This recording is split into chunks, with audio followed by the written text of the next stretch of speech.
Back Arrow is an interesting little title, a mech anime deliberately throwing back to an older anime writing style, a move I applaud, as while we are still getting good anime at a regular pace, there has been a lot of trend chasing and cookie cutter series out there, but not a lot of throwbacks, which is disappointing as with modern eyes, we can take a trend and an idea from an older era, clean off the issues, and try to put a new spin on the formula. Will it result in a guaranteed hit? No, which is mainly why we don't see it as often, but I do feel it's worth giving it a shot. Not in a anime was better back in my day way, but more in the way that there are certain plots and concepts that I would like to see get a resurgence, or at least be tried again. But that's just me thinking out loud. The point of this video is to give you enough information to determine whether you should watch Back Arrow. So on the continent of Lingland, there exist two supernations, the Republic of Luto, who values intelligence and diplomacy, and the Empire of Rekka, who values strength and honor, who design-wise boil down to European-inspired versus Japanese-inspired, with any smaller nation either relying on or are exploited by these two.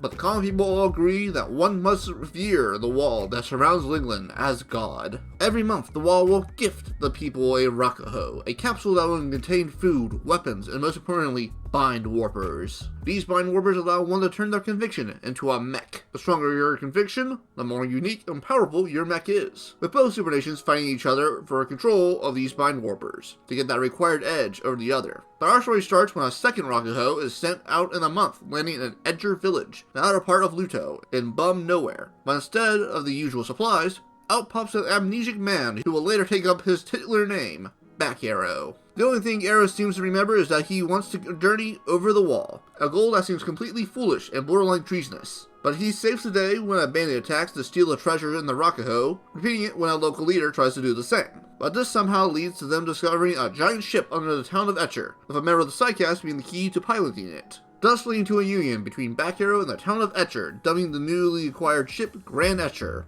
eventually being joined by a Rekka scientist, Shu Bi, who studies the Rakuhos, and found the appearance of Back Arrow completely enthralling, thus starting their journey to the wall, which will later tie our group into the fate of the continent, stuck between two sides and the whims of a messed up god, so we can do the whole punch god plot that every mech series evolves into. Now, where does this work? I think the entire first half of this is good. The occasional scraps with Rekka chasing after Shu Bi, and some of the corrupt individuals from Luto, providing us a good chance to establish the world, as we show off some of the good mech fights. I would have liked to see Otley and Aisha get some fights, but going to leave a pin in that for a second. Also like the evolution, as we eventually get caught between the conflict between the two nations, they eventually throw their support behind Luto, and specifically the Princess Fine, who genuinely wants the best for her people, and abhors violence, but is stuck in this position. We get several good fights during the war, and the eventual twist with the reveal of the twisted god Rudolph, who takes power from Fine, thus leading the crew of Grand Etcher being enemies of both supernations, thus starting their quest to punch God with some twists and turns along the way. But I also like some of his characters and antics. Shu Bi is wonderfully sarcastic and has a funny relation with the Admiral in name only bit, as well as generate development with Kai, the rival to Arrow, in Rekka. As for antics, the series definitely evokes some of that old anime craziness.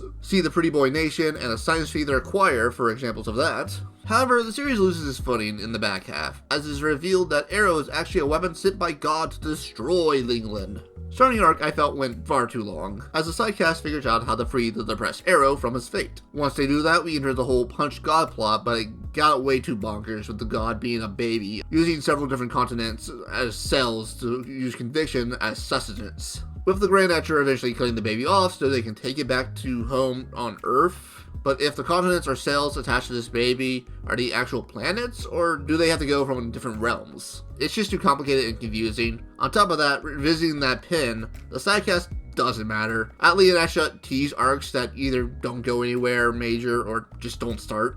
Warner, for as major as they treat them, barely amounts to anything but a minor blip in development for Prax. None of the side journals of Rekka and Luto matter, and are mostly cardboard flat personality-wise. Finney's power to heal just becomes background stuff by endgame, and Prax is a bit boring, because they dropped the whole Werner storyline. The only characters that matters are Arrow, Shu, Kai, and maybe Setsu as the antagonists turned allied once they have to fight Rudolph. Lastly, the pacing feels very off in the last few episodes. I attribute to the fact that Rudolph just refuses to die and shut up to cap the whole depressed Arrow arc and let us focus on punching God's defender. My final deliberation on the series, and this is taking a bit of the opinion of my friend who I watched the series with into account, I believe the series is average. My friend edged closer to fine, citing that the first 2/3 of the series was good, and while the last third was disappointing, it wasn't enough to ruin the series for them. While I was more negative, feeling that the last third took me out of the series, and that the ending was disappointing, and turned the series into a bit of a waste of potential. As for people who still may like it even for its faults,